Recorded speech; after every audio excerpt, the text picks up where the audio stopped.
All right, impromptu producers live. I figured we'd be doing this today around 3:00 was my assumption. But instead we need a little break. It's kind of one of those like, hey, let's go get lunch and regroup after moments, except we're not going to do the lunch thing. We're going to go back.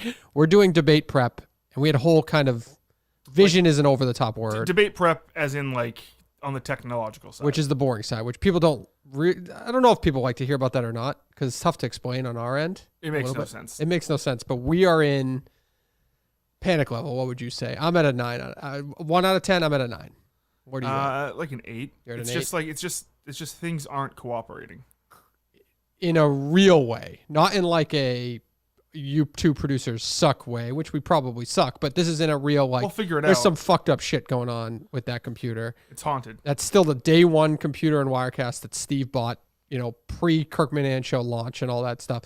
It is a wreck. We had a good vision. The vision was don't fuck up the original studio and use some other equipment, kind of like what we do on remote now. We don't use any of the studio equipment when we go remotes or live shows or whatever. We tried to replicate that, got the green screen going.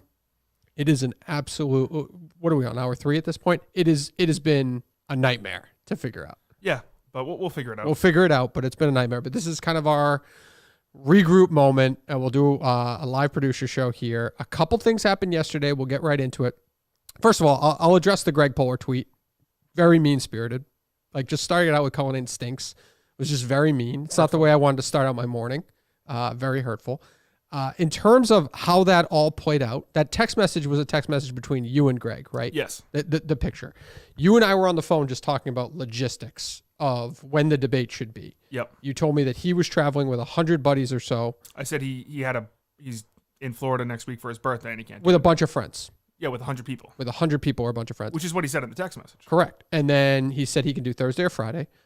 Thursday for him is Wednesday at midnight. It was basically like how we played it out, right? Well, because he said he can't do. Well, he could do 2 a.m., but he said he would suck. So right. So I was like, okay, well, what about midnight? You'll probably be a little bit like it was more like I know we said we had to do 6, right? But like I guess we could have done 8, but he also said I will suck if we do 8. So Correct. like out of the not kindness, but like just fairness, be like, okay, well then we'll do it at 6. So what was wrong? What was said on the air?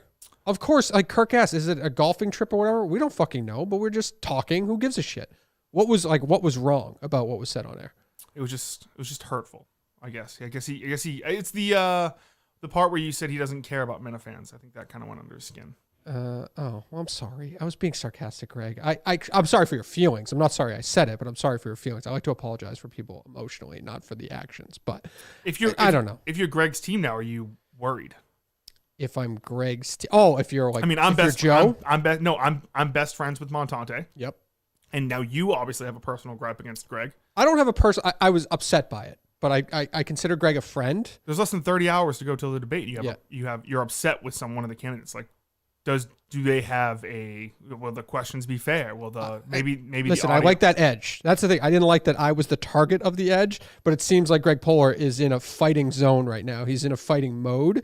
And so that's good because Montante is always 24/7. He's always in that mode. He always wants to fight like that. So I'm fine. Well, I think with Poehler, when it comes to like Trump and politics, he is in that fighting mode.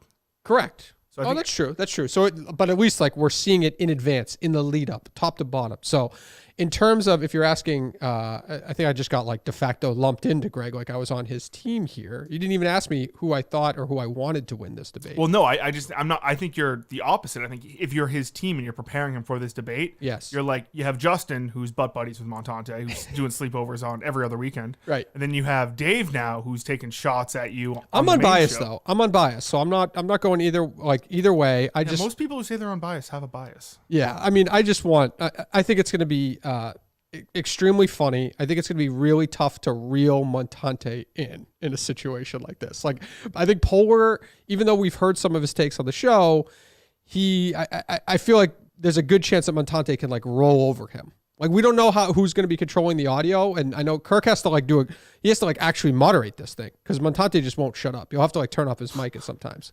Like kind of what they did where they muted Trump at the last debate. Like you kind of are probably going to have to mute Montante. At some point. At some point. If that was agreed upon beforehand, yeah. Yeah, do we have debate rules? We don't know them. We'll probably know them tomorrow, but Yeah, for tomorrow's show. But either way, listen, just to wrap it up, Greg's a friend. It was hurtful, but that's it. We'll move on. All right? I'm not going to hold it against him. That's very nice. All right, that's it. Yesterday also, we saw Gaz, who the biggest thing was basically like Gaz is Team Justin, like all the way through and through. To put the DMs with my guy, Mick, to put private messages out there like that is absolutely uncalled for, if you ask me. Now, to counter that, I would say, I believe the tweet before that Mick had, he was releasing private messages between Andrew and him. Andrew, Gus? Yes, Gus, because Gus retweeted something, the show account that said, truthfully, I don't even understand this. He said, like, Mick knows when to cross a line or something like that. Yeah. Which maybe that makes sense to Gus. Really didn't make any sense to me. Yeah. And then Mick quote tweeted that with a text message of Gus saying, like, hey, from months ago, like, hey, maybe we should start a podcast together. Right. Yeah. The private DMs thing is, I don't know. I think Gaz was obviously just fucking around because I believe Mick said on his podcast that the DMs are going crazy for him right now from all these different Barstool people. He didn't want to get into it. He didn't name names or anything like that. And well, he did say Gaz. He did name Gaz at one point. He did name Gaz, but I'm just saying, like, other people. He said other people were involved. He said a lot of people from Barstool had been reaching out to him. Gaz, it did not appear that he had responded to any of those DMs, correct? No. Yeah. Unless it cut off and then we, like, were screenshot. He did not accept the request yet either. So, like. Oh, we were just seeing, like, you can do that? Yes. Okay, I got to pull up the video. I saw, like, some of the messages. But Mick's is being, like, he's a guy in podcasting. And he's reaching out to Gaz because he wants to continue that career. He wasn't at the time working for the Kirk Minahan show in any way. There's nothing wrong with that. I see no problem with that. What I don't see a problem in it, but you can't say that Gaz is like begging for him to come to New York in the messages, and then Gaz is like, well, I have the receipts that show that it's the actual opposite. Right. That's fair. That's fair. So, what else happened yesterday in the Minifan world? Anything that first of all, Joe, third chair Joe. Took the nation. I don't know what your expectations were of him. Not necessarily in the lead up to the show, but before the show, the pre-show banter. I think I was mixed. I was like, this is either going to be an absolute disaster, or he's just going to somehow unleash, and it's going to be so chaotic that it will be funny.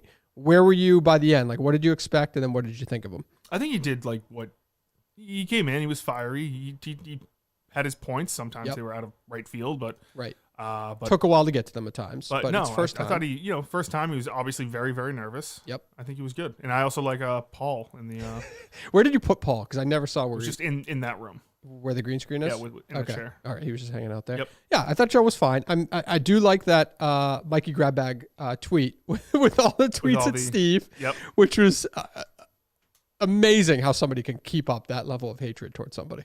Amazing. Yes. A lot of the tweets, though, were just like responding. Like, they weren't all hate tweets. Right. Some of them were just like, oh, this is going on. Yeah. But it's still, there's definitely an obsession there. And then when he originally reached out to me, it was, Dave, I've been waiting to go at Steve Robinson borderline since the inception of the show. So that was kind of the point. And like I said yesterday, the whole thing was, okay, let's bring him in. He'll be, he can basically audition for Kirk in a sense to be the liberal to go at Steve Robinson for this debate. And then it just turned out we only had 2 days. Tony Cass DM me. He did not volunteer to take that role or anything like that. I had a couple other liberals reach out, but I just think at this point, Joe showed up. He's the guy, and he's in a fighting mood right now. Yes. So that's it. So I like Joe. Anything else you want to cover? We need to keep doing that, the tech stuff. But anything else in terms that we need to cover?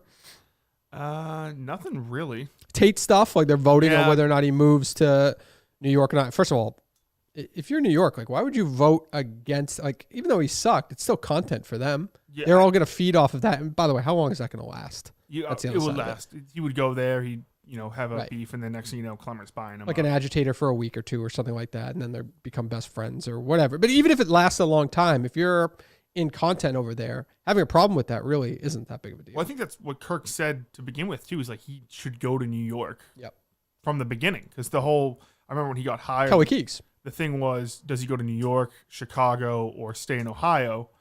And the debate was that in order for him to be successful, he would go to Chicago because that's where more of his, like he's a sport guy. You know, they have the Brandon Walker college football stuff going on there with Big Cat. Yep. So he would thrive more in Chicago, but my thing would be, well, if everyone in New York hates you and, the company thrives off of controversy and people going at each other and rivalries and things like that, why wouldn't you send him to New York? But then he ended up going to Chicago. So, I mean, maybe it's just kind of like a 6 month too late thing. Yeah. When are they deciding? Like, when are they going to do that vote? Did they say exactly when they're going to vote on that? I'm not sure. I think it might be tomorrow. Okay. All right. Well, that's just something to watch for us here. So, besides that, Aaron Hernandez, I'm sure you're excited for that. Very excited for that. Very, very, very excited to watch some. What's the title of game porn? What's the title of this week's? Let me see here. It feels like for some reason it feels like forever since the last episode. So I'm actually. You don't have to really look it up if you don't want to. It's probably like gay butt sex or something. Could be that, I guess.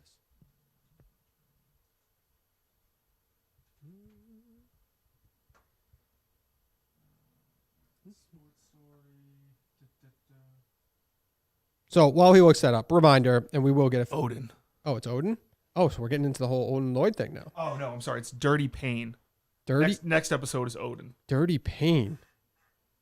Dirty Pain. I don't know what that was. Fearing for his life, Aaron goes to California for surgery and a fresh start, but he cannot escape his growing paranoia.